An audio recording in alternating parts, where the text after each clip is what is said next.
So when you're looking for peace of mind, let our family help your family. Brown Funeral Home in Martinsburg, Inwood, and Charlestown, Ranson. We're here when you need us.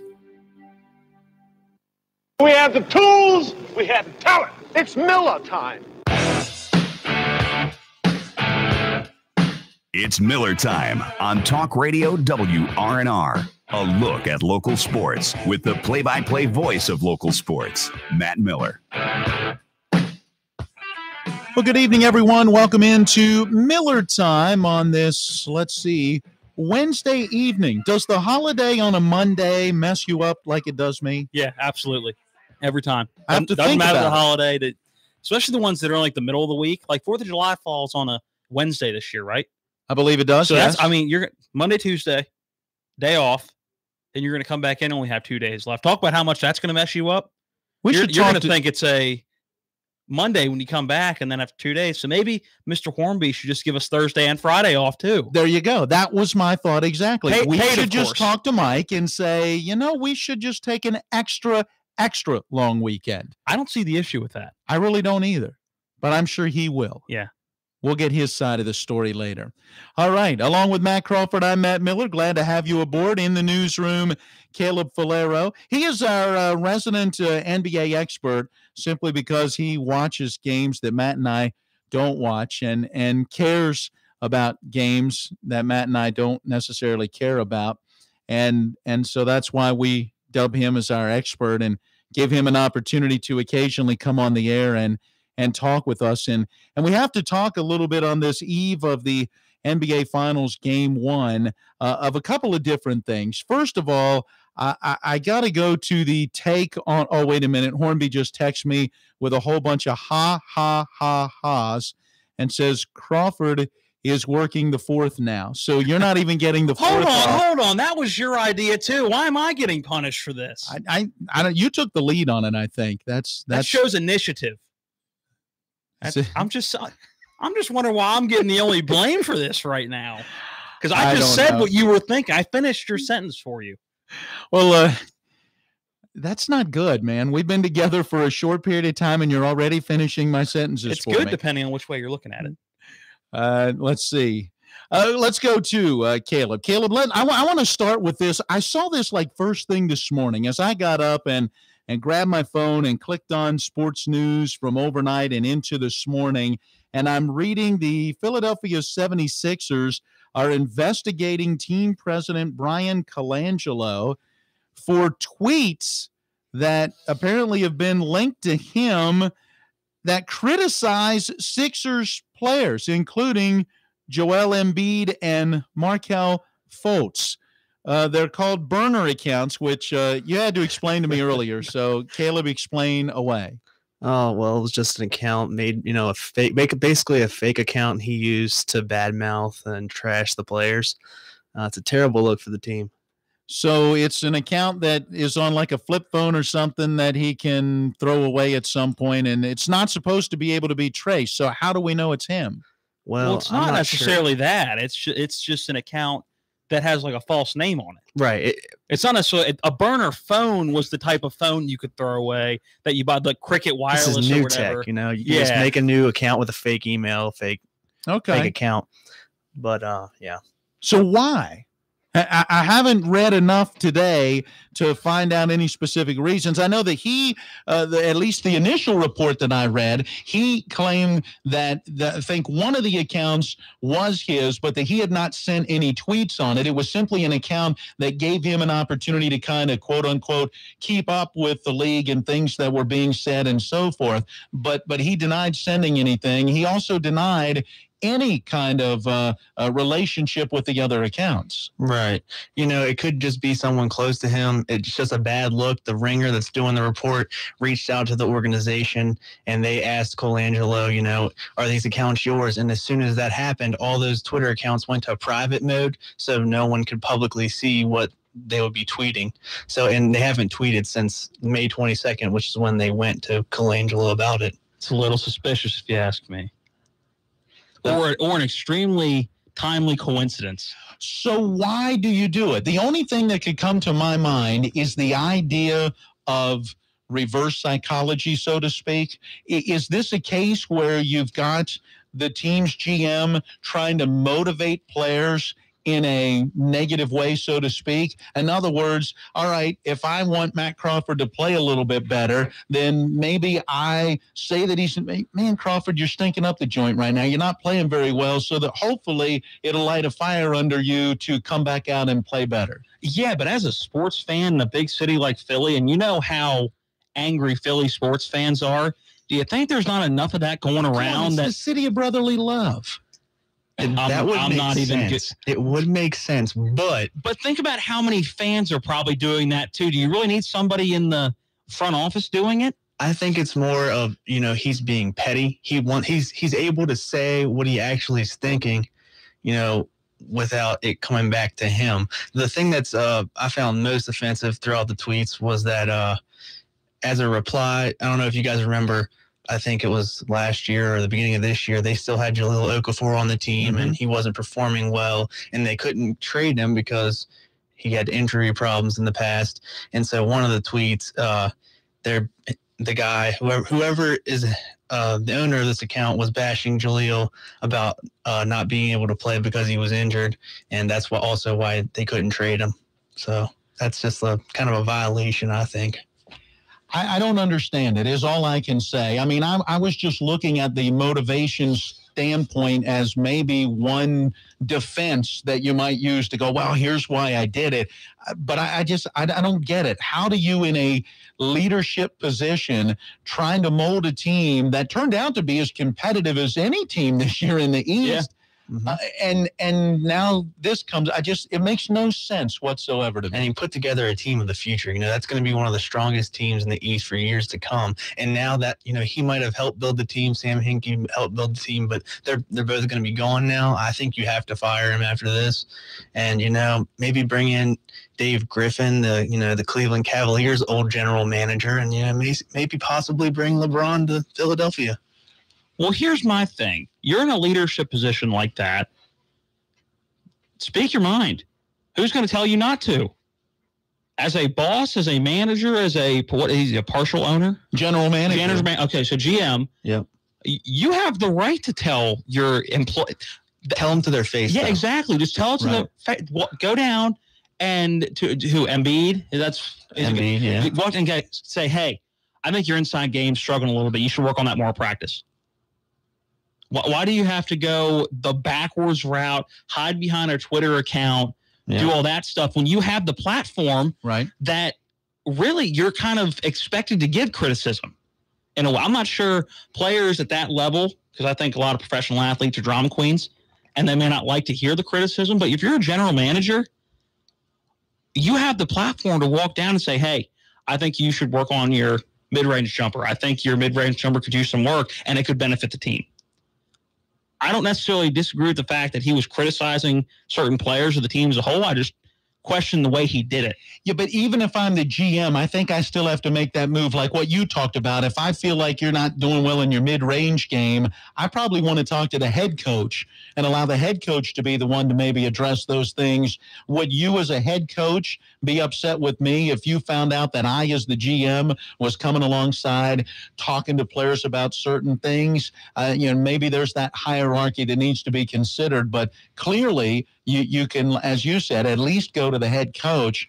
Maybe it's a case where he doesn't confront well, the idea. I don't really want to talk to, he doesn't want visual confrontation. Right. I don't want to talk to Matt right now about it because he's going to get mad and I don't want that confrontation. But if I put it in this tweet and pretend it's from somebody else, then maybe I can get away with it. But clearly he has not gotten away with it, and that's not good. All right, let's quickly jump to the game itself. I throw out two quick things because we're going to run out of time on this segment. But ESPN, one of the NBA's greatest supporters, has a couple of things related to the NBA Finals. One, talking about how this may be the most mismatched final of all time. Do you agree with that? I do, because Cleveland's got LeBron, and that's it. And you look at Golden State, and they're 1 through 12 just totally dominant. Yeah, my short history, I have to agree. It's one of the most mismatched. I mean, if one of the Warriors players, whether that be Durant, Curry, Clay, has a bad night, there's other players that step up. If LeBron has a bad game, it's a bunch of role players. I was going to say, if LeBron has a bad game, Cleveland scores like 45 points. And Kevin Love, questionable, still in the concussion protocol. By the way, Andre Iguodala will be out for game 1 for the Warriors, and that would be a pretty big loss, except for what you just talked about. Someone else in, someone else will step up. All right, so then that leads to another interesting question, and I'm like, really? Cavs Warriors, quote, greatest rivalry in sports. I saw that. I don't agree. What? It's a real one-sided rivalry so far, isn't it? 2-1, right? Yeah, 2-1, right? Because this is the 4th straight year that these two have met. If it's a rivalry, are you just saying rivalry within the finals? Or are you looking at overall team record against one another? I know that one's East, one West, they don't play each other all that often. Right. But overall record, what does it look like? That I would have to investigate because I don't know overall record. But again, because they really only play twice during the course of the regular season. Mm-hmm. But when it comes to the finals, the Cavaliers, frankly, I am still almost of the thought that the NBA handed that one to the Cavaliers. The way that whole scenario played out with Green being suspended and, LeBron leading the major comeback, and you're kind of going, okay, NBA, did you script that the way you really wanted to? Makes for good entertainment. Yeah, so I don't know. I mean, I'm older than you guys, so I can remember, the Lakers and Celtics. I remember Showtime and Bird and Parrish and all of those guys. I mean, there were some great players on those two teams that went at it. Cavs Warriors, I guess it's been a pretty good series over these last 4 years, but to say greatest rivalry, no. Pistons, Bulls, Lakers, it's a Celtics. Different type. Red Sox, Yankees. If you go to baseball, you go to so many. Oh, they said the biggest rivalry in sports. That's what it says right here. Oh, there's not a chance. Warriors. I thought you were just saying the NBA. No, there's not a chance. That's the best rivalry in sports. Greatest rivalry in sports is the headline. No, not a chance. Packers, Bears. Yeah. Ravens, Steelers, Redskins, Cowboys. Yeah. I mean, there are so many good ones. I definitely. That's going to have to be a segment one of these days. We don't have a lot to talk about. Talk about some of the greatest rivalries in sports. And we'll do that over the summer months when there's not as much going on the local sports level. All right, quickly, 4 games to none. You picking the Warriors to sweep? I'll give LeBron a game. Yeah, I was going to say 4-1. 1 game at home, not going to win on the road. Right. All right. Well, that's going to lead us to our first break. Stay tuned. We've got more Miller Time coming up.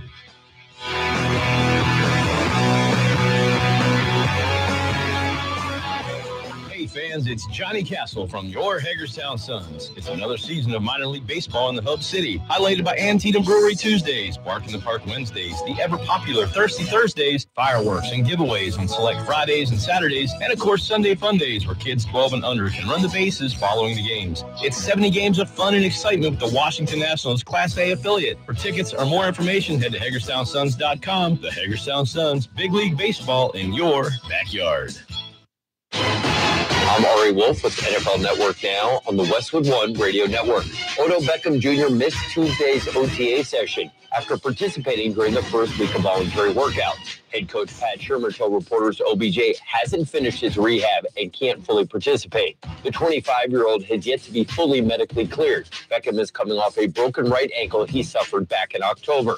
His old teammate Brandon Marshall has found a new home on the opposite coast. Our own Tom Pelissero is reporting Marshall is signing with the Seahawks. Heading into his 13th season in the league, the 34-year-old is still searching for his first playoff appearance. Meanwhile, Carson Wentz was back on the field for the Eagles' second week of OTAs. Wentz was seen at practice using both legs and dropping back to make passes. The third-year QB is coming off tearing his ACL and LCL in December. Philly hopes he'll be good to go for Week 1 when the Eagles host Atlanta to kick off the season.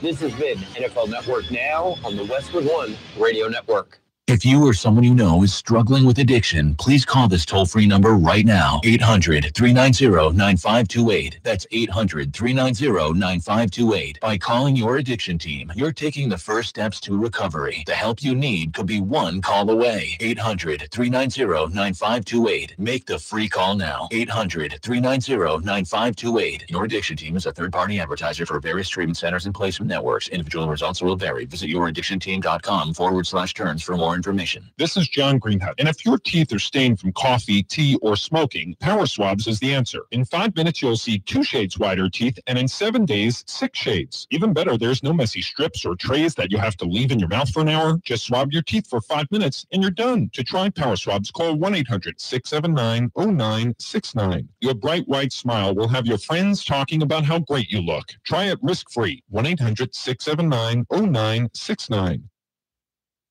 Haas's Family Steak and See, where your family wants to eat. For over 30 years, Haas's Family Steak and See has been serving premium certified steaks made from scratch soups, their famous fresh salad bar, and fresh baked desserts, all at family-friendly prices. Forget the drive-thru window and bring your family to Haas's Steak and See on Edwin Miller Boulevard in Martinsburg for lunch and dinner. Haas's Family Steak and See, where your family wants to eat. Since 1877, Farmers and Mechanics insurance companies have proudly supported our local community. Farmers and Mechanics has the insurance products to meet your needs, including home, auto, farm, dwelling fire, business owners, and umbrella coverage. Please contact your local independent agency for a review of your insurance needs and ask for a policy from the company that knows you best. Farmers and Mechanics insurance companies, just off Edwin Miller Boulevard on Administrative Drive in Martinsburg. FMIWV.com. 1, 2, 3,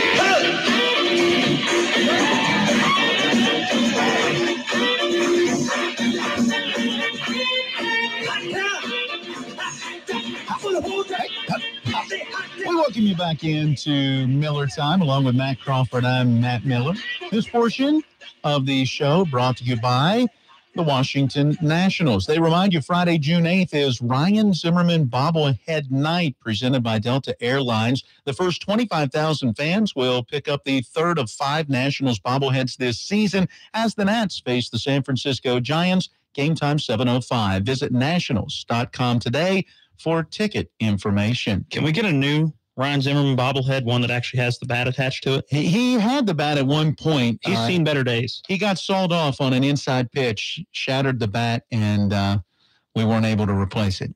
So yeah, we need a new Ryan Zimmerman bobblehead. We do. If you check us out on YouTube and then WRNR TV, you can see the bobbleheads sitting in front of the main console. Matt Crawford is behind the console. I'm off to the side of that console as we do Miller Time. All right, we focused on a little NBA playoffs. So let's go to the NHL, where tonight, Game 2 of the Stanley Cup Final, with the Las Vegas Golden Knights in front 1-0. How important is this game for the Capitals? It's huge. I mean, it's the playoff, or it's the Stanley Cup Final. Every game's huge. There isn't really a game you can take lightly. But obviously, you'd like to come home with at least one win. I know that winning in Vegas and winning on the road, period, when you're in the playoffs and you're facing the best of the best is hard. But you'd like to come home 1-1. Tell that to the Caps. They're 8-3 on the road this postseason. That's where it's supposed to be hard. They're better on the road than they are at home. Now, Las Vegas is also 7-1 at home this postseason. Yeah, I think 1-1 coming home is a lot better feeling than 0-2. Certainly. And especially the fact that the Caps have not played their best playoff hockey at home. So we'll see. It'll be a tough one tonight. Do you expect a much lower scoring game tonight? I don't know. I think it'll be a lot cleaner of a game. Mm-hmm. But I don't know. Again, I don't know with Vegas's style of play. I haven't watched it. This was the first game I had seen Vegas play all year. Was game 1. During the playoff series, for some reason I was never in front of a TV when they were playing. And the Caps series with them this year, I wasn't in front of the TV for those Caps games. So before game 1, I hadn't seen Vegas play at all this year. So I don't know for certainty what type of team they are. So it could be just kind of a run and gun series, because the Capitals, as you saw in several games throughout the playoff series, including a couple against Tampa Bay in games 1 and 2, they can put a lot of goals on the board. Mm-hmm. So I don't know if it's going to be that kind of series. I don't see Tampa Bay being as physical of a hockey team as the Caps have seen so far in the East. But again, it's still a feeling out kind of game. Is it similar then to the Lightning? You know, I mean... See, but there was still a lot of physical play with the Lightning. The Lightning were still kind of flying around the ice and putting shoulders into people. And I think that what I noticed in game 1 with Las Vegas was a lot of quick passing, which doesn't give the opportunity for a lot of hits and a lot of physical play. I noticed a lot of just quick, one player to another passing. No player would have the puck for more than 3 or 4 seconds. That makes it hard to get a lot of hits and play physical, because then that's where the penalties come in. So I don't know if that was just a game 1 mentality or if that's just how they played the entire season. Tom Wilson got physical. He did. That's what he always does. Yeah, he's that guy. He's the instigator. So what are his thoughts going into game 2? We did a good job climbing back into it and making sure that we stuck around, and had a good spot going into the late in the third. We're up a goal on the road in a tough building. So obviously hockey's game ups and downs, and we're focused on the next one. So there it is, taking positives out of the game 1 loss. Really a 5-4 final, although the final score was 6-4. The empty netter, you kind of take that with a grain of salt, as they say. But Wilson's goal is one that put them up 4-3, but they couldn't hold on. Yeah, and again, it's a lot. That was a real back-and-forth hockey game. That was a good hockey game with a couple of single bad plays for each team. And I think even if they clean those bad plays up on the defensive side of the ice, it's still going to be a very exciting hockey game. I think both teams had fixable mistakes that I think both hopefully have fixed. And I see this series going 7. One thing the Capitals have been outstanding at is power play goals. Yes. Playing with the one-man advantage. They didn't get that opportunity but one time in game 1 and unable to take advantage. And that's how it should be. When you get to the Stanley Cup, there shouldn't be a lot of sloppy penalties. There shouldn't be many penalties at all. It should be, at this point, clean hockey being played. And the one thing the Capitals didn't do was they didn't capitalize on the penalty kill like they had. I mean, Vegas was 9 for 51 going into the Stanley Cup on their power play. And the Capitals had a pretty good penalty kill percentage. And what does Vegas come out and do in the first power play they get is score? So that's something the Capitals succeeded on prior to that series, but then couldn't. That proved to be a big goal early. Mm-hmm. So it's just it's the couple of little things that are fixable. That it'll be, I think game 2 is going to be more. So tonight's game is going to be a lot more representative of what, I don't even know if that's the right word I want to use there, but I think it's going to paint a clearer picture of what the rest of the series is going to be like. I think game 1 was truly a feeling out kind of game for two teams that hadn't faced each other all that often throughout the regular season. That's true. And two teams that had a little bit of time off going into that game 1. Both coaches, as we heard yesterday, felt like there may have been a little bit of rust involved. Let's see. Who else do we have from the Capitals? We have Brett Connolly. You want to hear from Brett? Let's hear. We didn't bring our best, and we know that, and there's another level we can bring it to, and, there's no panic in this room. We're still a very confident group. Just need to take care of game 2. So a confident group. I like the fact that he can say we didn't bring our best. You still put 4 goals up there and had opportunities to win game 1 on the road. And again, I think when he says they didn't play their best, I think at least 2 goals on each side were bad defensive plays for the other team. So I think the Capitals had 1 or 2 bad plays on defense that led to goals. Not taking anything away from Vegas. They earned the majority of the goals they got. Mm-hmm. And the Capitals earned the majority of the goals they got. But there was a couple that were either luck or it was bad defense being played. So, again, I think it'll be a lot cleaner of a game in game 2, and I think that's going to be a much better picture for what the rest of the series is going to be. Here tonight, they drop the puck sometime after 8 once they get through the Golden Knights.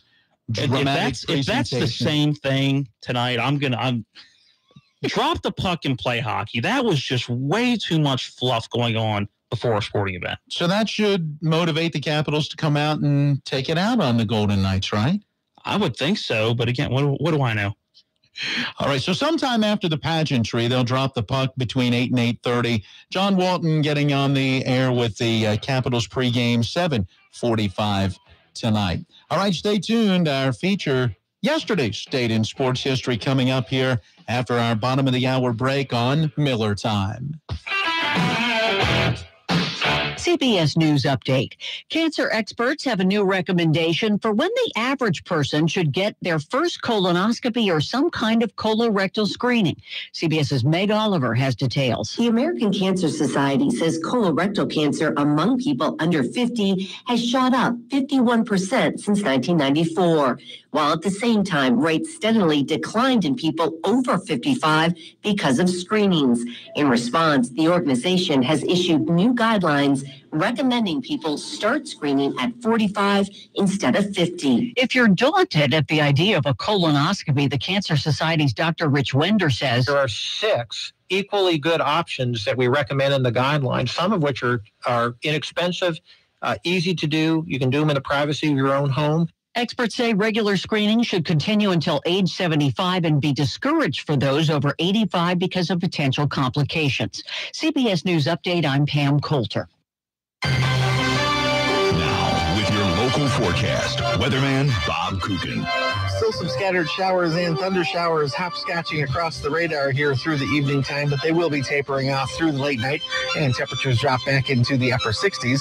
More developing activity for tomorrow, though. Numerous showers and thunder showers in the afternoon, maybe a couple of heavy soakers, and a high temperature right around 83. Friday, partly sunny, muggy, 88. I'm Bob Kukin, Talk Radio, WRNR. L.A. Roberts is Berkeley County's oldest jeweler, where every season is new and exciting. In fact, new is old school to us, and though it's nothing new, our old traditions like exceptional service, quality, and value maintain L.A. Roberts Jewelers as the old master among so many new kids on the block. Whether you are a newcomer or part of the old guard, entrust all your fine jewelry needs to L.A. Roberts, Old World Jewelers for a new age, in historic downtown Martinsburg. Will Greer to David Sills is a winning combination WVU fans know well. Greer throwing toward the end zone. Ball caught. Post pattern. Sills. Touchdown. David Sills holds it in. The Mountaineers, Talk Radio WRNR, and your business is a dynamic combination like no other. Contact our station. Add your company to the coverage of the great tradition of West Virginia Mountaineer football and basketball. Heard right here on Talk Radio WRNR, the Panhandle Sports radio station.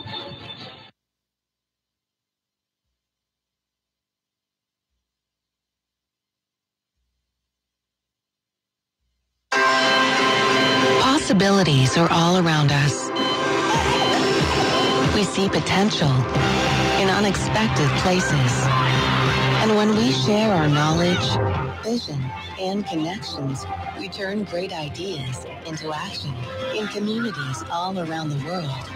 Together, we can make real change happen. We're Rotary. We are people of action.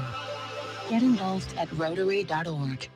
Hi, this is Rob Mario. I grew up on my Sicilian grandmother's home-baked pizza. If you want home-baked traditional Italian pizza the way the Italians do it, you want Brothers Pizza. They don't bake their pizza pies in a real brick oven, the old Italian country way. You see, that takes the moisture out, gives the pizza a more crispy taste. And Brothers Pizza uses only the finest and freshest ingredients. You can dine in, you can carry out, you can have it delivered. Brothers Pizza, real Italian pizza from a real brick oven. 263-3322. Dine in or delivery done right.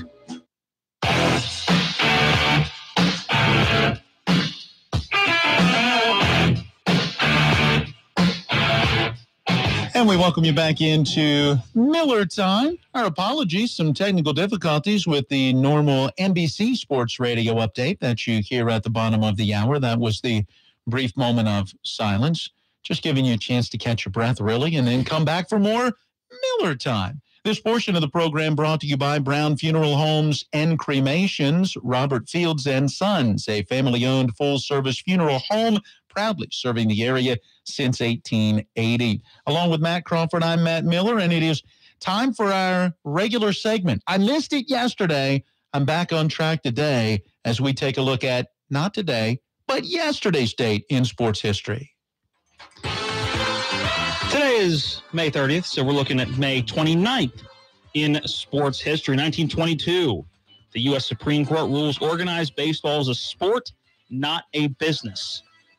Therefore, is not subject to antitrust laws. I would have thought that baseball was always a sport, but I guess they were thinking at a professional level, it could be considered a business. I'm thinking now it's a business. Yeah. I mean, clearly it's a business. Yeah, I can see that. 1965, Phillies' Dick Allen hits 429-foot home run out of Connie Mack Stadium. Nice. That's a long home run for 1965. 1994, I had the privilege of standing at home plate at Old Tiger Stadium. And I cannot imagine the strength that it takes to hit a ball completely out of one of those old ballparks. Yeah, that's insane. Yeah. 1980, Larry Bird beats out Magic Johnson for NBA Rookie of the Year. Larry Bird, the Boston Celtic, Magic Johnson, the LA Laker, were rivals in college. Larry Bird from Indiana State. Magic was one of those Sparties from Michigan State, battled it out in the national championship. Then it didn't stop their entire career. Oh, that was so much fun. Absolutely. I go back to that was rivalry. Cavaliers, Warriors, and Celtics, Lakers, big time. 1984, Boston Red Sox retire Ted Williams, number 9. Why did that take till 1984 to do? I mean, dude was just first class. I guess everybody else kind of thought, oh, that hadn't been done yet? Yeah. Oh, then we better do it. 1989, Phillies third baseman Mike Schmidt retires at the age of 39. So retired, what, a quarter of the way through the season? One of those greats, I tell you. Fun to watch him. 1990, Ricky Henderson steals record 893rd base, breaking whose record? Do you know? Let's see if I go back through Lou Brock. Nope. No. Ty Cobb. Ty Cobb. Who was also a pretty good player, if I remember. If I've read the history books correctly. And in 2017, this time last year, Tiger Woods got arrested for the DUI in Florida. Had to bring that up, didn't you? And that is your look at yesterday in sports history. Yeah, Tiger's going, could you? That was yesterday. Leave it alone. Little did he know that we had this segment that would bring it up a day later. All right, time for us to talk a little baseball. Let's start on the minor league level. We'll work to the big league level and then ultimately close it out as we talk a little high school baseball with the state semifinal round getting underway tomorrow, including Martinsburg against Hurricane. But right now, it's the Hagerstown Suns. It's been a learning, growing process for them since they opened the season back in April. It has, and this was a team you weren't sure what you were going to get this year. Again, a team that was pretty good throughout their season last year, but struggled towards the end. Really, the last month of the season, they struggled to put wins together. So and again, part of that was call-ups. Yes. You know, some guys that moving happens to that next level. in the minor leagues. But you just didn't know what kind of team you were going to get this year for the Suns. And they've definitely been an up-and-down team, but right now, definitely a down team. Only 2-6 in their last 8. A lot of top prospects. But as we've heard and will hear again today from Sean Mernon, their play-by-play voice, they're very young prospects. They are. And that's part of what is going on with this team. Hagerstown lost yesterday in the series opener at home against Hickory, 7-0 the final. That is now 3 straight losses for the Suns, who are 18-33. And this is Sean Mernon's take on where they're at right now. Yeah, they lost the doubleheader to close out the previous series. That was against Greensboro. And then last night, a tough loss, 7-0 against Hickory to open up the series. They still got 2 more. They've got one tonight and one tomorrow, both are at 7:05. And they've got really the guy who's kind of been their workhorse on the mound tonight in Nick Riquet. So, I mean, there's a good shot for them to bounce back here. The offense has, you wouldn't be able to tell it from last night, obviously, with the shutout and the 5 hit, but there's been a few guys that have really kind of been star performers on the offense this month. Luis Garcia is hitting something like 386 through the month of May after he was struggling. He's hitting 198 coming out of April. So Aldrin Cordo is another guy that's hitting well over 300. I think Nick Banks is another guy hitting over 300. So the bats have started to come around here in the second month of the season. But, I mean, that's coming to a close. So June's going to be a different ballgame. You're headed into the All-Star break. The first half is coming to a close. The Suns are 18-33 so far through the season. So it's certainly it's been interesting because there's games where it looks like they could beat just about anybody in the league. in a 3-game series. And then you get on little stretches like this where sometimes you kind of look out there and you're like, boy, that it's not the same team that you saw the other night. So we've talked about it every week, guys. It's kind of a consistency thing. Sometimes they put up 12 hits and 10 runs, and then the next night, they just get a couple hits. So it's certainly an interesting dynamic to see them go back and forth like that. Well, it's still sports, and you never want to be in the bottom of the league you're in or losing ball games. You just mentioned a lot of individual stats. Is that almost more important at this point in the season, having guys do well rather than the whole team doing well? If we're being honest about it, that's minor league baseball as a whole. Let's not forget that minor league baseball is a feeder system for the MLB. And so these guys are here to develop and to take better at-bats every single day and to have better outings every single day.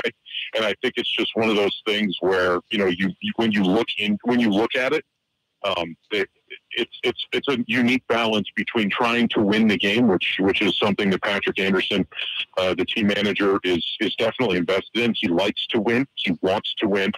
But at the same time, they have a job to develop these players and try to get them to the big leagues, one way or the other. So it is a unique balance there. But at the end of the day, they really have to develop these guys. And again, it's a young team. There's a lot of younger guys on here between Garcia and Antuna.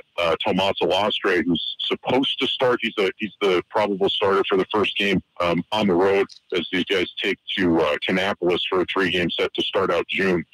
He's 19 years old. So there's just a lot of guys that they're young, they need to develop, and so we look to, I guess with my job, with the media relations side of it, I need to look at those individual things because there are guys that are winning their individual battles on this team.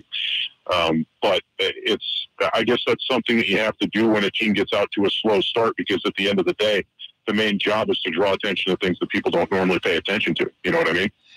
Do you get a sense at times that there's even a double frustration then? Because there's clearly some frustration, I'm sure, that the team is not putting up wins the way they want to as a whole. But is there also some frustration when guys maybe aren't producing the way they personally want to? Yeah, I think baseball's a weird sport. It's not like, in basketball, a guy can go out and shoot 51% and he won the night. It's, look at what Steph Curry does on a nightly basis, just shooting from 3. It's a failure sport. Think about that. A guy who goes in the Hall of Fame succeeds 3 out of 10 times. If you and I did that at our regular jobs, we'd probably be out on our rear ends. So I feel like baseball is filled with a lot of frustration. And so these guys, to their credit, they're all very good to deal with. They all come in with smiles on their face the next day. As a baseball player, you have to have a short memory because you could go, 0 for 5 one night and then the next day have 4 hits. And it's a roller coaster throughout the season. So in the moment, you see some frustration. But again, I haven't really seen any, the common thing that you think of is, the classic thing of a guy, Bo Jackson broke a bat over his head for striking out. You see guys who go after the water coolers in the big leagues and throw the helmets and stuff like that. And these guys are passionate, but they're not to that point. They're not, they're not so defeated that they do that. They just come to the ballpark the next day. They understand it's a new battle, and they come in with a smile on their face. They've been a treat to be around this season, guys. I'm not sure what the injuries look like in Potomac or Syracuse, but the Nationals are struggling with injury right now. Do you see anybody in Hagerstown maybe start to move up the ladder based on guys being promoted? We'll see that at some point this month and see how much that plays into it, because as the College World Series comes about, so too does the MLB draft. And so there's going to be some fresh talent in the pipeline. And with that, sometimes you see guys out of the organization because there's so many new players, but too, the short season teams start to pick up. And so, last season when I was in the Midwest League, we saw a couple guys that were top prospects that were struggling that ended up having to be sent down. In some cases, you're going to end up with some new players just because the talent is such that at Class A, those guys that are kind of older college players, this is a good place for them to start out. They've played about 50 games in college, and so it's kind of a natural jumping off point to put them in for 70 games on the back half of the season. So, there's always, this time of year, there's usually some type of shakeup. This is my first year with the Nationals. I don't know how they're going to handle it with this kind of stuff. But as of right now, there's plenty of guys that are performing well. We mentioned, Nick Raquet, a guy that's going to start tomorrow night's game, Kyle Johnston. This month has a sub-2 ERA. And so he's going to get his second start of the season after he started the year in the bullpen. We mentioned Garcia. He's hitting exceptionally well. He's brought his season average up over 280. So there's a lot of guys that are playing well. And depending on what the needs are above, once this time rolls around and rolls through, sure, there could be guys that get called up. For all I know, though, I mean, I'm completely in the dark on this stuff. We could have this team for the rest of the season. So it's kind of, baseball is always fun with that. You never know what you're going to get from day to day. Yeah, it sounds like a lot of hurry up and wait. Yes, that's exactly right. Well, Sean, thank you again for your time. Enjoy the next couple of home games before the team hits the road, and then we'll talk again next week. Sounds great, guys. Thanks a lot for having me, and we'll talk again next week. There it is, Sean Murnan, play-by-play voice of the Hagerstown Suns, home tonight at 7:05, tomorrow night as well against the Hickory Crawdads, and then heading back out on the road. Get over and check out the Hagerstown Suns single-A affiliate of our Washington Nationals. See some of that young talent that you'll hopefully see in the bigs one day. A guy like Juan Soto. And Kieboom. There it is, Spencer. Saw Kieboom strike out, unfortunately, against the Orioles 2 days ago. Didn't see him in the lineup yesterday, but Juan Soto had another great game. 393 batting average. Yeah. So far in the majors. Again, you're talking about a week and a couple days in the big leagues so far. So yeah, but you're talking also about a 19-year-old kid. He's not overwhelmed. No, he's handling it well. He got intentionally walked because he went 3 for 3 against the Orioles in his first 3 at-bats, then got intentionally walked. It took me 50 years of life to be intentionally walked in a church league softball game a couple of weeks ago, and it was totally the situation. It had nothing to do with my being at the plate. And he's at Nats Park in front of, what is it, 30,000 people at Nats Park? Sure, 20, 25 at least, maybe. Yeah. And you're getting intentionally walked in your 6th game, 7th game in the bigs after going 3 for 3 and batting 393. Yeah, what was I doing at 19? Yeah, not getting intentionally walked at Nats Park. Not at all. Let's talk a little Major League Baseball. When we come back, we got to go ahead and get in our final break on today's Miller Time.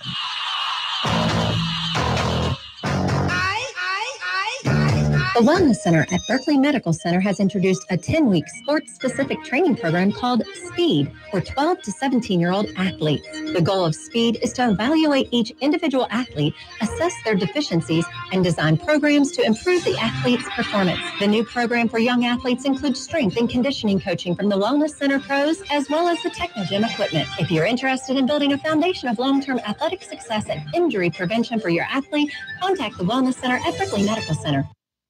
Downtown Martinsburg is the place to be for the Fridays at 5 Summer Concert Series from June 1st through August 31st. Enjoy great music and fun with well-known musicians, bands, and Martinsburg artists that will liven up your spirits at the town square. Concerts begin at 5 p.m. and usually last until 7. Enjoy great music while visiting Martinsburg's Farmers Market, housed on East King Street, where you're able to enjoy fresh fruits and veggies, chicken and pork, and a lot more. Pets are allowed in the square during the concerts, provided they're on a 6-foot leash or less. For the full concert summer series lineup, go to mainstreetmartinsburg.com.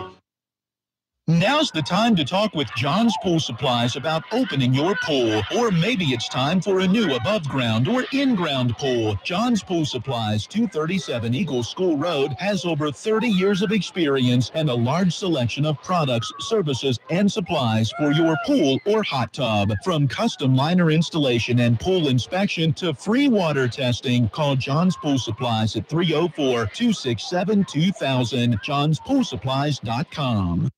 Come out and join members of the West Virginia University Mountaineers baseball program as they come to the Eastern Panhandle to host a traveling camp June 13th at Oaksdale Park, home of Martinsburg Little League. This camp will feature fundamental skills in hitting, infield, catching, pitching, and base running. It runs from 5:30 to 9:30 p.m. on Wednesday, June 13th. Cost is $50 per player, and you'll be able to register at wvucamps.com. Again, that's wvucamps.com. Life is complicated, but your finances shouldn't have to be. At BCT, we simplify your financial life. Bank of Charlestown is a locally owned community bank with 7 conveniently located offices serving the Eastern Panhandle of West Virginia, Middleburg, Virginia, and their newest office in Hagerstown, Maryland. With over 140 years of experience, BCT is the tri-state area's choice for fast, convenient, and hassle-free banking solutions. Whether you are a high school senior looking for a student checking account, A college graduate purchasing a new car, a first-time home buyer, or investing for retirement, BCT has flexible solutions to fit your lifestyle. BCT is committed to providing everyday ways to simplify your financial life. Also, make sure you are following BCT on Twitter and Instagram at MyBCT or like their Facebook page to see how BCT reinvests local deposits back into the communities they serve. BCT, we simplify your financial life. Member FDIC, Equal Housing Lender.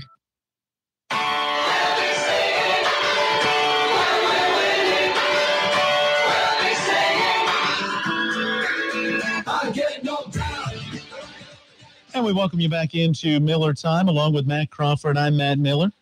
Our crack research staff, Anthony Brackett, joining us in studio as well. And Mom watching on YouTube and WRNR TV. Hi, Mom. And Anthony filling us in. Earlier as we opened the program, we invited Caleb Falero on, talked a little NBA Finals, Cavs and Warriors. The all-time regular season series is 59-52 Warriors over the Cavs. And then when you add the playoffs, it's 70-59 Warriors over the Cavs. When you look at what has happened over the last 3 years, heading into their fourth straight NBA Finals. So I guess you can consider that a rivalry. It's pretty good, yeah. Both teams pretty evenly matched, if you will. It's no Lakers Celtics, but I agree. It's you can consider that a rivalry. There you go. Speaking of rivalries, let's go back to baseball. The Washington Nationals and the Baltimore Orioles. All right. Do you consider the interleague, I was trying too many inners there. Interleague, intercity games, rivalries? Or is it just like a crosstown matchup? See, to me, you can't really, it's a rivalry only because of the fact that they're close. I was going to say, I guess you have to define a rivalry. It's a geographic rivalry, not necessarily a competition rival. Correct. Yeah, I would. So, like when the Ravens and Redskins play, it's not really a rivalry other than bragging rights for fans. Like we're on top of the area right now. I don't really see it as a rivalry. Yeah, I can agree with that. A rivalry is a team that you play year in and year out. Exactly. And that you're competitive against year in and year out. Because, if Alabama beats Mississippi State, 25 consecutive years, you don't look at that as a rivalry. They've played 25 straight years, but, okay, it's not much of a rivalry. It's pretty one-sided. Alabama and Mississippi State? I don't know. That's the first two colleges that came to your mind? I picked Alabama as a team that's pretty dominant, and, Mississippi State's a team that, has had its ups and downs. So I was just kind of grasping, thinking of two teams that might play each other on a regular basis, being in the same conference, that you may not consider rivals, even though they play year in and year out. You need to move your glasses up your nose a little bit. I know. They've hit the microphone like 8 times over the last 2 days. These are magnifiers because I'm losing the sight on the near things, but I need to see all the way across the room so I can keep an eye on a clock over there on the computer and times and stuff. So if I pull them all the way up, now it's 5 something. I couldn't tell you, it's all fuzzy, blurry together. And yet I can read this perfect. So I kind of keep them down like a bookworm so that I can roll my eyes down and read my sheets and yet still be able to look across the room.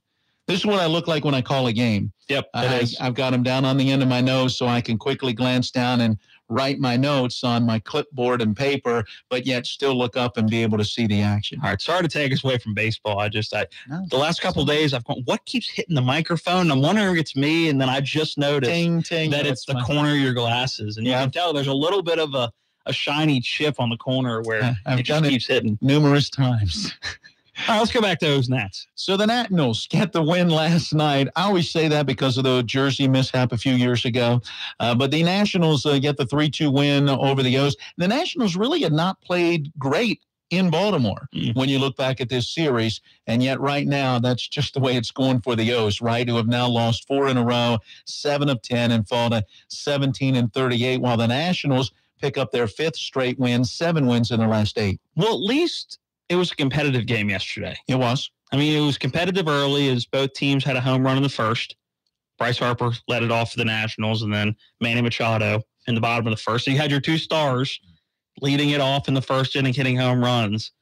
And it was it was a competitive game. It was 3-2 final score. This is my kind of game right here. Yep. This is what I like about baseball. Well pitched, well defensed, 3-2, competitive, stars make plays, hit home runs. This is my type of game. It is. All right, let's take you back to that first inning, starting with Bryce Harper in the top of the first with a solo shot to make it 1-0 Nats. Bundy's first pitch belted high and deep to right center field. Trumbull going back, way back, going, and gone. Goodbye. Halfway up the seats beyond the 373-foot marker in right center field. Bang! Zoom goes Harper on the first pitch he sees tonight. Home run number 17 and RBI number 39. It's the Nationals 1 and the Orioles 0. So I'm sure O's fans are shaking their head going, all right, wow, the first inning, already a home run, we're down 1-0. But Manny Machado came through in the bottom of the first. 2 balls and a strike. Hellickson again kicks, and here it comes. Curveball swung on, hit in the air to deep left field. Back goes Soto, way back of the warning track at the wall. He leaps, and this one is gone. Goodbye. Straightaway left field, about 2 rows deep. So Machado gets a hold of a Hellickson curveball and hits his 16th home run of the year to tie the game here with 2 out in the bottom of the first inning. So the home run leaders on each side have delivered, and it's the Nationals 1 and the Orioles 1 here with 2 out of the bottom of the first inning. Wilmer Difo would make it 2-1 on a bloop RBI single, and then Mark Reynolds, where has he come from? The minors. The minors and the Orioles, but has this shot to make it 3-1. The 0-1. Swinging a long drive to left. Way back toward the corner goes Rickard. He looks up at the wall, and it's gone. Mark Reynolds with a line drive home run. Has 6 home runs already this season in just 12 games with the Nationals. It's now the Nationals 3 and Baltimore 1. He was pretty much a late addition when they think they were looking to see if they could find some offense out there somewhere, knowing that they already had guys banged up coming into the season, including Daniel Murphy, and they have clearly needed I was going to say, they found it. Yeah. Who would have thought? Mark Reynolds. Right. Adam Jones would add a RBI double to make it 3-2, but the Nats hold on for the 3-2 victory. You can't expect the ice to be fantastic at any. That was Barry Trotz. Talking about ice. Which would have been nice at Camden Yards last night because it was a warm night for some baseball. It was. So not the final call from Charlie and Dave. That's all right. Hey, Juan Soto, 3 for 3, also drew a base on balls. So on base all 4 times, as you already mentioned, the batting average at .393. He is off to a hot start. And right now has kind of solidified himself in that starting lineup. Yeah. I mean, it's amazing. Again, at 19 years old, it's amazing what he's doing. Nationals, by the way, still a half game back of Atlanta atop the NL East as the Braves scored a 7-6 win over the Mets. Mets dropping off a little bit. They've lost 7 of their last 10 as they're now 26-26 and 5 games back in the East. And as we said yesterday, Noah Syndergaard on the DL with a finger injury. So Mets fading just a little bit. Phillies refuse to go away. They win in L.A., beating the Dodgers 6-1. So the Phillies still a game back at 30-22, and the Nationals right there a half game back at 31-22. Again, I don't know what's going to happen in the East. I see the Nationals continuing their streak. I'm most interested to see what the Mets do, because last year they did pretty well with how many injuries they had.